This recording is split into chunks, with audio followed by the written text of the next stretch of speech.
This is one of those moments that I am finding myself in again. And I know it's not something I can really avoid in life. Finding myself caught in a loop again, stuck in a pattern, usually in relation to comfort. And I had this moment when I realized it's almost 2 o'clock in the morning, or probably past. No, it's almost 2 o'clock in the morning, and I've been scrolling social media for the last 2 or 3 hours. I've been watching anime for like the last 3 days, for probably more like a week, honestly, because that's what happens to time when you let yourself get wrapped up in media like that. And I just had that moment where it was like taking my head out of the water, and I realized exactly what I've been doing, and that I didn't want to be doing it, and that I didn't want to be doing it the whole time that I was doing it. Not really. On the surface level, my body, my nervous system that screams for comfort wanted to be doing it, but my higher self that knew that there were other things that I wanted to be dedicating my time and energy to felt trapped the whole time. The whole time there was, I could hear a voice in the back of my head, as dramatic as that may sound, screaming, and as if trying to get out of a fucking prison, because that's what it is when you let yourself get trapped in those cycles and patterns of comfort. Because right now, everything in my being is calling me towards a higher calling in my life, because I know that that's what's meant for me, and I know so many of you experience this. And ultimately, it's only going to be me who decides to put down my phone and decides to recognize how many blessings and gifts I have. The gift to even be able to have that ability is enough of a reason. And I can give myself so many reasons to go after my dreams. And I know sometimes you have to let yourself sit in that comfort. You know, sometimes you have to let yourself do what makes you feel happy when you feel uncomfortable. But there are times that you have to lean into your discomfort. And this is something I was thinking about recently, just figuring out, because I had that epiphany today. I was like, what even is wrong with wanting to be comfortable? I'm getting really fucking hot right now. I'm sitting still. This is so weird. I'm sitting in the same spot all fucking day.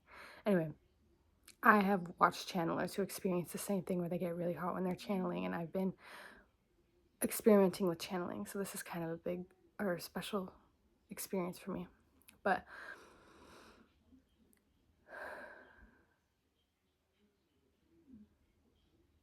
lost my phone.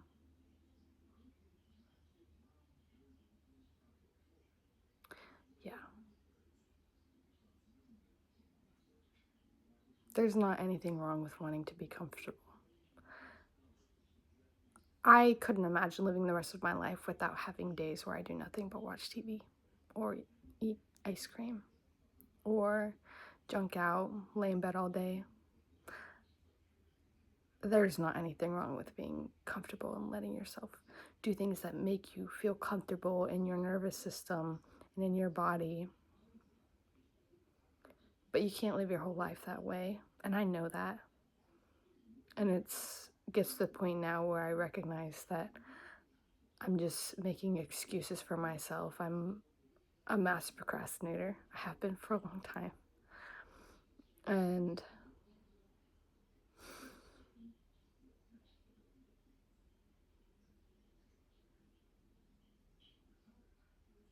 the time is limited when you're not recognizing its value.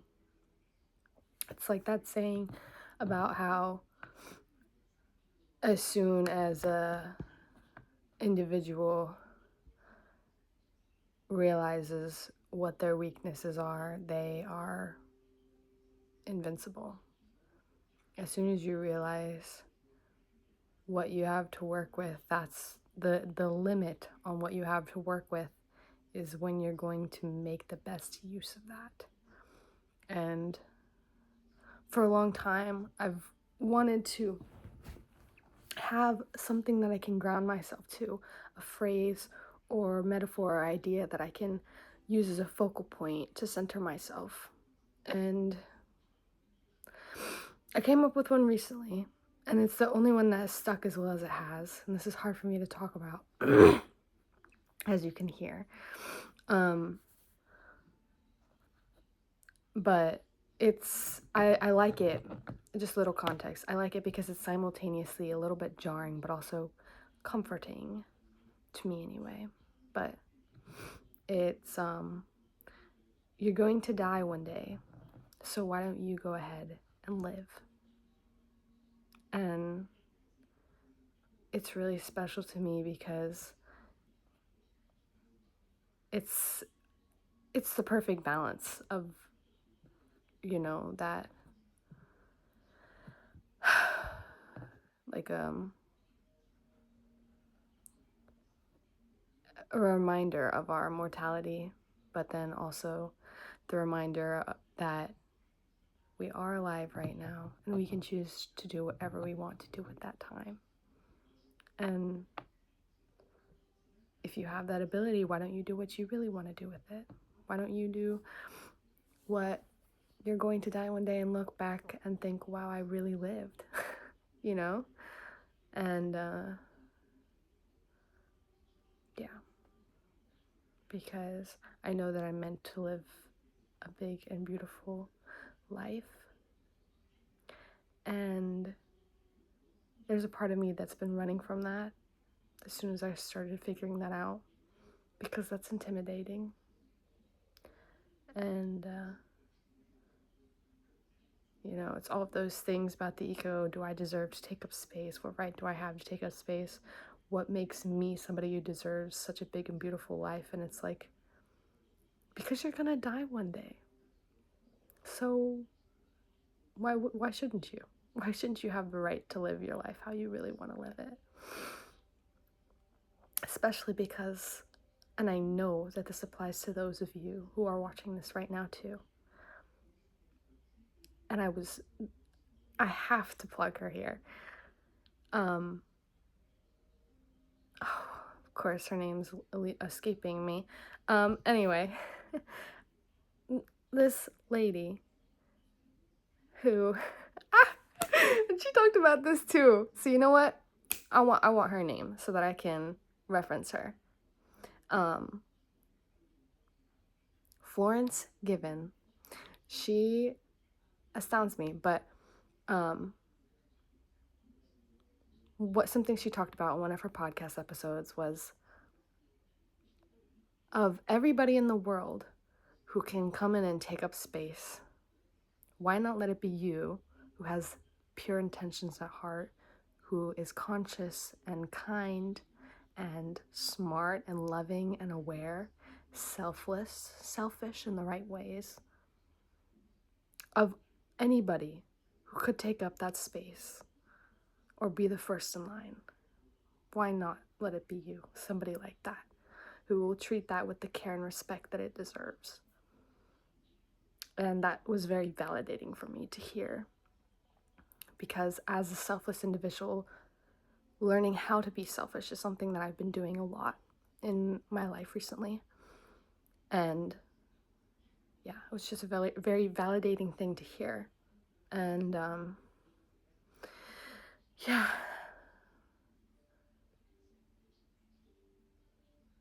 It's always about, I think it always comes back to comfort and the unknown, and being willing to trust and have that faith to do things that make you uncomfortable down to your nervous system.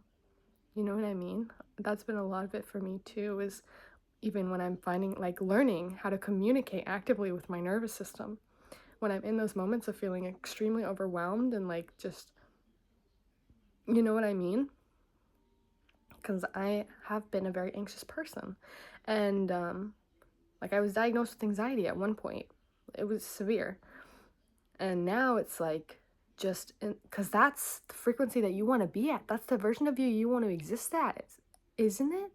The version of you who always feels safe in their own body, whose nervous system always feels peaceful and calm whenever you have that ability to control it.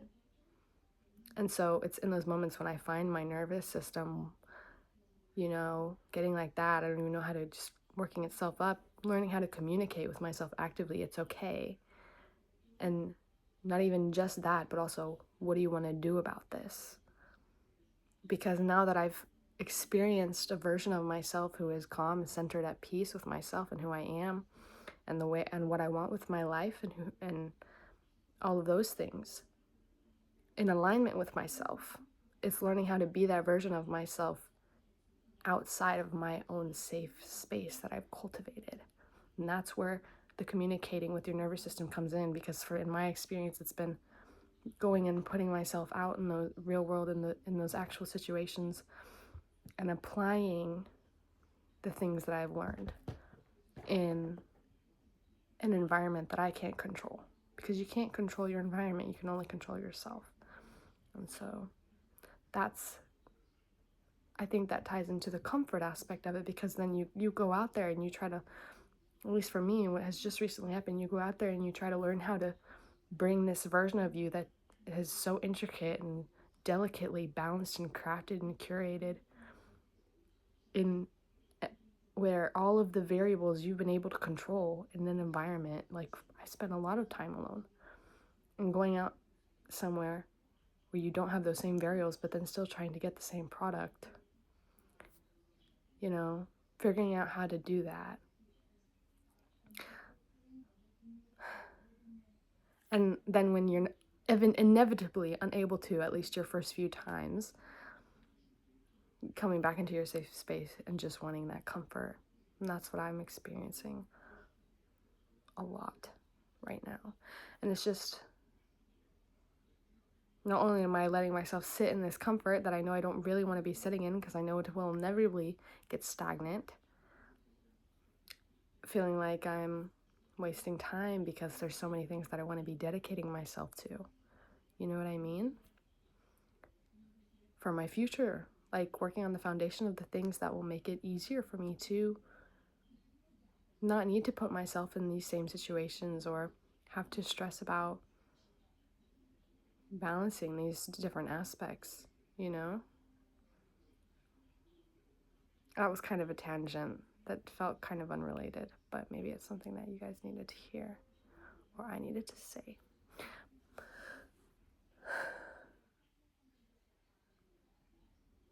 Yeah, but really, this is just for whenever you're feeling stuck in your patterns of comfort, when you really can't just exit that damn fucking scroll.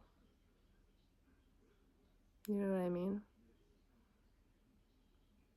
When you are needing that extra bit of courage to take that next step for whatever it is that you are moving towards.